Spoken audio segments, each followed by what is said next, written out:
tidak berbeda dengan ajaran Yesus. Coba kita lihat. Di dalam mengenai ajaran Allah saja. Kita baca dalam Yohanes pasal 17 ayat 1. Demikian kata Yesus, lalu ia mengarahkan ke langit dan berkata, Bapa telah... Bapa. Yesus menyebut Allah itu siapa? Bapa. Pasal ayat 3. Inilah hidup yang kekal itu, yaitu bahwa mereka mengenal Engkau. Siapa engkau di sini? Bapa tadi. Sebagai apa?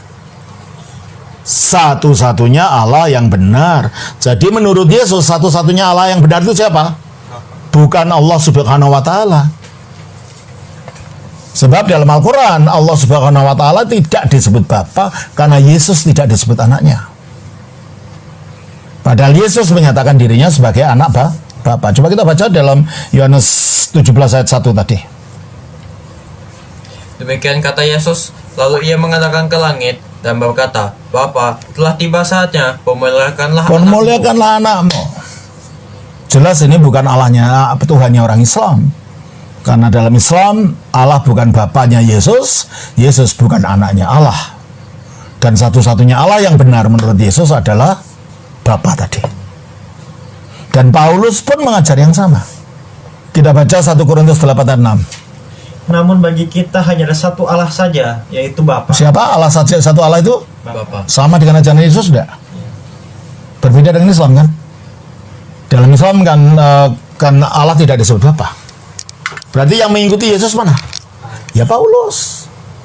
Paulus menyebut Allah itu Bapa. Dan Yesus menyebut dirinya sebagai apa? Apanya Allah? Anaknya Allah. Dan Paulus juga menyebut Yesus sebagai anak Allah. Coba kita baca dari 2 Korintus pasal yang ke-11 ayat 31. Allah, yaitu Bapa dari Yesus Tuhan. Nah, kalau Allah itu bapaknya Yesus, berarti Yesus apanya Allah? Anaknya. Sama dengan ajaran Yesus enggak? Tapi beda dengan ajaran Islam kan? Yesus bukan anak Allah, Allah bukan bapaknya Yesus. Nah, dari situ saja ajaran Paulus dan ajaran Yesus nggak beda gitu loh. Kita baca lagi di dalam Yohanes 17 ayat 3 tadi. Inilah hidup yang kekal itu, yaitu bahwa mereka mengenal Engkau, satu-satunya Allah yang benar, dan mengenal Yesus Kristus yang telah Engkau utus. Nah, kata orang Islam, ya, berarti Yesus kan hanya sekedar utusan. Iya, dia utusan dari mana? Yohanes 6 ayat 38. Sebab aku telah turun dari surga.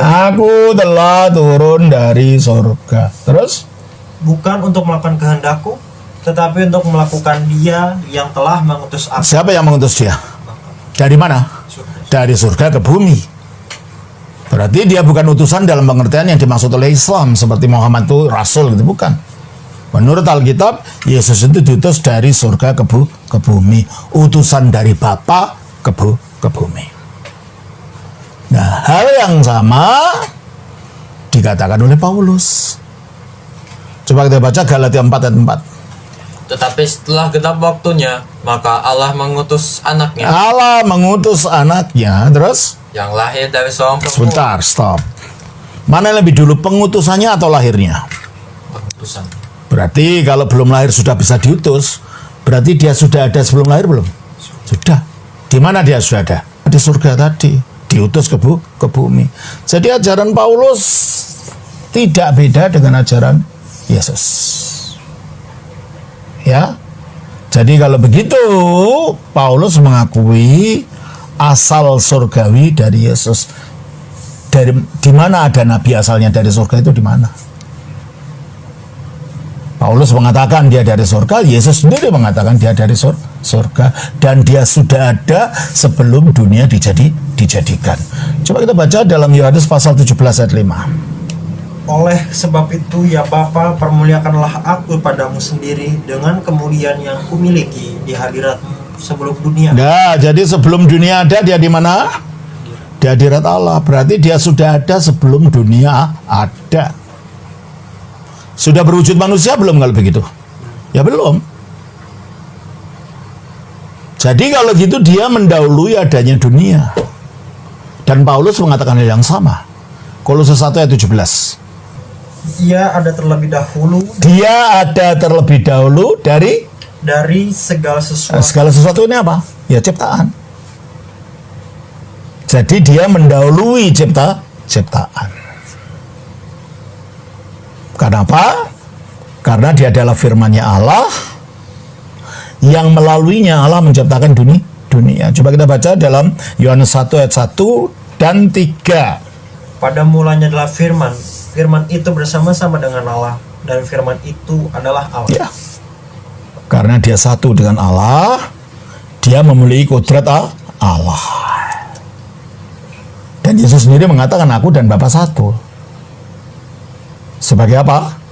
Sebagai firman-Nya yang satu di dalam Bapa. Yohanes 10 ayat 30. Aku dan Bapa adalah satu. Ya. Kalau dia dan Bapa dari satu, kodratnya sama dengan Bapa enggak? Kodrat apa? Kodrat ilahi ayat 33. Jawab orang-orang Yahudi itu, bukan karena suatu pekerjaan baik maka kami mau melempari engkau, melainkan karena engkau menghujat Allah, dan karena engkau sekalipun hanya seorang manusia saja menyamakan dirimu dengan Allah. Ya, menyamakan apa? Dalam hakikatnya sebagai yang satu dengan Bapa. Jadi kalau gitu Paulus tidak menyelewengkan ajaran Yesus. Karena Paulus mengatakan Yesus sudah ada sebelum dunia ada, dan melaluinya segala sesuatu diciptakan. Sebagaimana dikatakan dalam Yohanes 1 ayat 3. Segala sesuatu dijadikan oleh Dia. Ya, segala sesuatu dijadikan oleh firman itu. Terus? Dan tanpa Dia tidak ada suatu pun yang telah jadi dari segala yang telah dijadikan. Dan Paulus juga mengatakan hal yang sama. Kolose 1 ayat 15 dan 16. Ia adalah gambar Allah yang tidak kelihatan. Ya, karena dia firman-Nya Allah, jadi dia menggambarkan Allah. Dia gambar Allah yang tidak kelihatan. Terus? Yang sulung lebih utama dari segala Ya, yang sulung artinya lebih utama. Mengapa? Mengapa lebih utama dari yang diciptakan? Terus kan?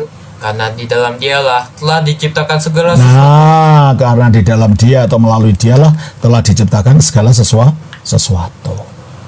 Sama yang dikatakan oleh Yesus, Dia terus sudah ada dengan Bapa lebih dulu dari yang diciptakan, dan akhirnya segala sesuatu diciptakan oleh Dia. Makanya dikatakan dalam 1 Korintus 8 dan 6 lagi, Namun bagi kita hanya ada satu Allah saja, yaitu Bapa, yang daripada basalnya segala sesuatu untuk Dia kita hidup, dan yang untuk Dia kita hidup, dan satu Tuhan saja, yaitu Yesus Kristus, yang olehnya segala sesuatu telah dijadikan. Jadi segala sesuatu dijadikan oleh atau melalui Yesus Kristus. Mengapa? Karena Yesus Kristus adalah firman-Nya Allah yang melaluinya Allah menjadikan segala sesuatu.